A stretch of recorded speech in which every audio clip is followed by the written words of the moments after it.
देनजार लामाया दलमायजोब्बाय नै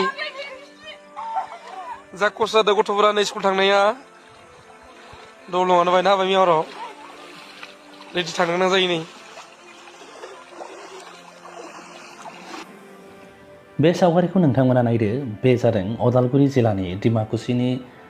सेरावनो थानाय सिमलिगुरि गामि आरो बे गामिजों थांलाय फैलाय राहाया बा फरायसा फरायसुलिफ्रा बे लामाजों थांनांगौआव जोबोर जेंना गोलैदों 17 बोसोर BPFनि सोरखार थानाय समावबो बे गामियाव दालांखौ मोनाखै आरो दासिमबो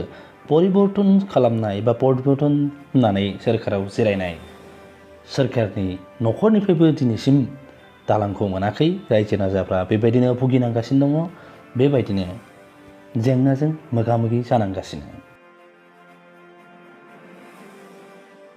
गामिनि रायजो राजाफ्रा मिजिंथिदों दि गोदान सोरखारा सोलायनायनि परिबर्तननि सोरखारा थाबैनो बिथांमोननि जेंनाखौ सुस्रांगोन आरो गामियाव दालां लुनानै होगोन नोंथांमोना नायगासिनो दङ बड'लेण्ड निउस 24 गोजोन्थों।